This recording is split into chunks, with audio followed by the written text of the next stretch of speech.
cerca de 300 mil milhões de euros nestes primeiros 6 meses do ano. O equivalente a pagar a pensão aos 10 milhões de reformados no país durante 2 anos, estima o jornal El País. A atual evolução da pandemia, com novos surtos e um agravamento nas infecções, não permite grande otimismo aos espanhóis. Portugal não escapou à hecatombe económica provocada pela pandemia de Covid-19 e esta sexta-feira o Instituto Nacional de Estatística anunciou uma queda de 16,5% do Produto Interno Bruto no segundo trimestre de 2020, face ao mesmo período do ano anterior. Trata-se da maior queda trimestral desde que há registros oficiais.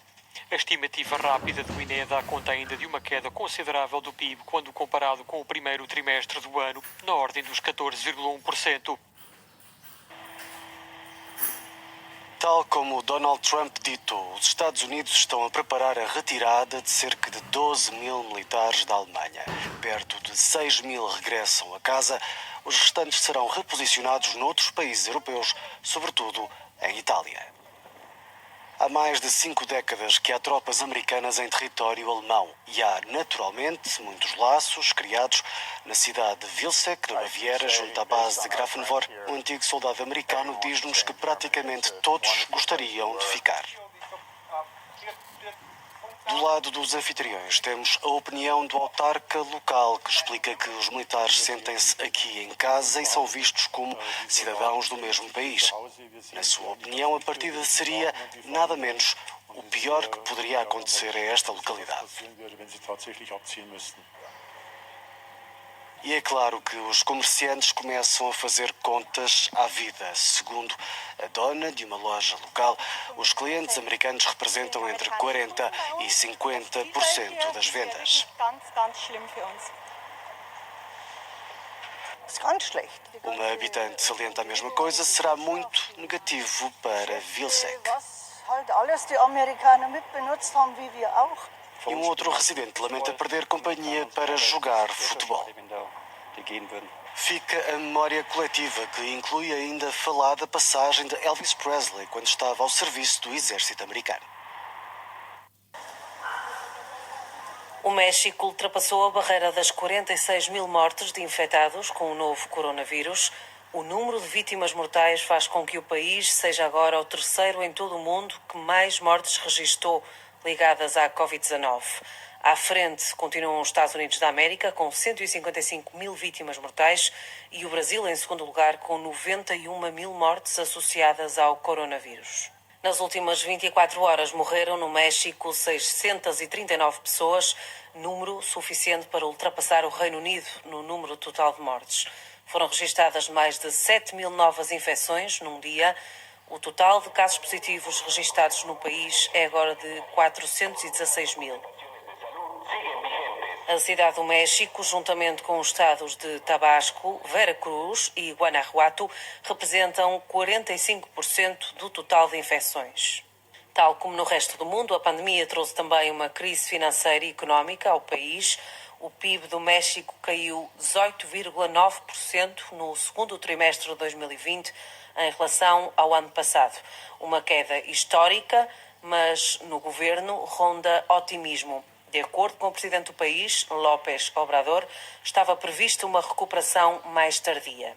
Também o México está na corrida à vacina contra a Covid-19. Uma empresa francesa anunciou que vai começar a testar a injeção em 30 mil voluntários mexicanos.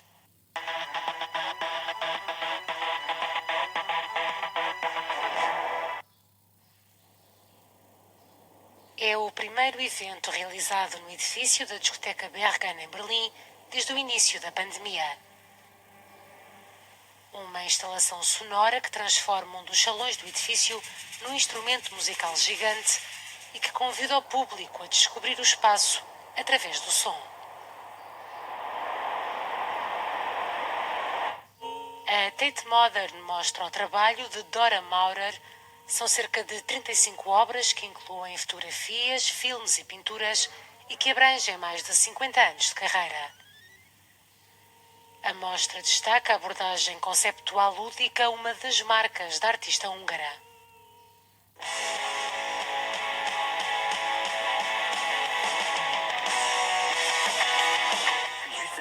Este ano, o Festival de Cinema da Transilvânia organizou exibições exclusivamente ao ar livre e eventos online. Elle revient quand? Elle n'est pas censée revenir, ce sont des comédiens. O festival presta homenagem ao realizador italiano Federico Fellini, com uma seleção de filmes e uma exposição fotográfica.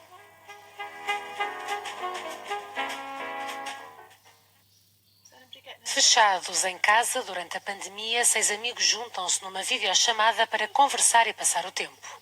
Nos últimos meses, esta foi uma cena da vida real, mas Rob Savage tornou-a no argumento de um filme de terror. Host foi escrito, filmado e editado durante a quarentena e todos os atores filmaram as cenas em casa. Onde colocar a câmera, o que é uma imagem assustadora, o que não é. Por isso o que fizemos foi pedir-lhes para verem vários filmes de terror que estão no Zoom e analisar as cenas mais assustadoras, as técnicas foram utilizadas. Os atores tinham este estranho quadro de referência quando discutíamos como filmavam. Host utiliza uma experiência marcante e recente para milhões de pessoas para ter um efeito arrepiante. Abriu caminho para uma série de filmes do género.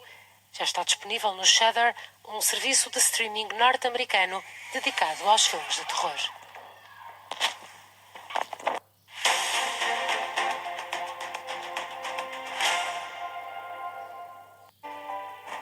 Há histórias que mudam o mundo, mudam a nossa sociedade, o nosso estilo de vida, a nossa economia, as nossas comunidades e levam-nos a questionar se tomamos tudo por garantido.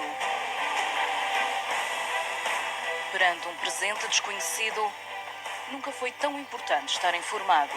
Barcelona. Moscou. Paris. Roma. E distinguir factos de mentiras. Estados Unidos. Para debater o futuro e olhar para o amanhã.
Descarrilamento mortal de Alfa Pendular perto de Coimbra, linha do norte foi cortada nos 2 sentidos. Testes Covid obrigatórios encabeçam as novas regras para os passageiros que desembarquem em Portugal vindos de fora do espaço Schengen. Zona euro registra a maior queda de sempre no PIB e os analistas antevêem uma lenta retoma face à incerteza decorrente da pandemia. Um comboio Alfa Pendular descarrilou perto de Coimbra durante um trajeto no sentido sul-norte. Há pelo menos 2 mortos, 7 feridos graves e 30 ligeiros, de acordo com as informações da Proteção Civil Distrital. O acidente aconteceu no concelho de Sor e terá tido origem numa colisão com uma máquina de manutenção da ferrovia na zona de Casalinhos. Seguiam a bordo do Alfa, que tinha como destino Braga, mais de 250 pessoas. A linha do norte foi cortada nos 2 sentidos. Ao que tudo indica, tratou-se de falha humana.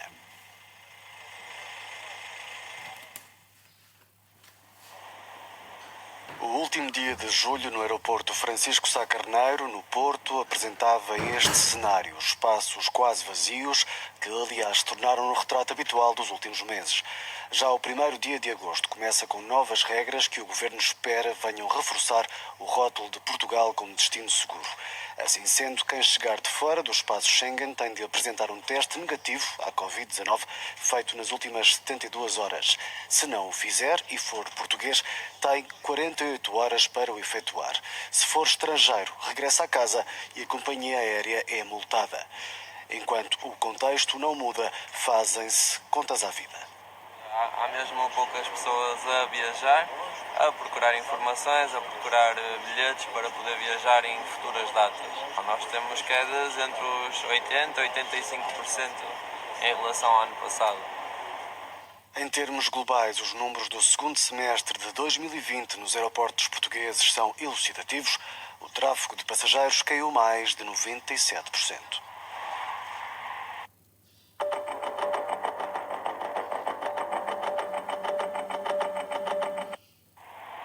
A pandemia de Covid-19 causou a maior queda de sempre da riqueza produzida na zona euro. Os 19 países com a moeda única registaram em média uma descida de 12,1% do PIB no segundo trimestre, quando o confinamento esteve no seu ponto mais alto. O país mais fustigado foi Espanha, com uma diminuição de 18,5% do PIB, naquela que é a quarta maior economia da União Europeia. O governo de Madrid reúne-se sexta-feira com líderes das regiões autónomas para ver como enfrentar o descalabro que já destruiu mais de 1 milhão de postos de trabalho. Espanha deverá receber uma das maiores parcelas do novo Fundo de Recuperação Económica da União Europeia. A Alemanha, maior economia da zona euro, também não escapou a uma forte quebra. França e Itália também tiveram quebras acima dos 12%. Em Portugal, o tombo foi de 14,1%. Mas desde o fim do confinamento já se registram alguns sinais de recuperação nas vendas a retalho e na produção industrial, devido à reabertura das lojas e das fábricas. Os analistas económicos falam num choque tremendo que desencadeou a recessão mais grave desde a Segunda Guerra Mundial e antevêem uma lenta retoma. É certo que as medidas de confinamento foram bastante reduzidas depois de maio. Por isso, devemos ver já alguma recuperação no próximo trimestre.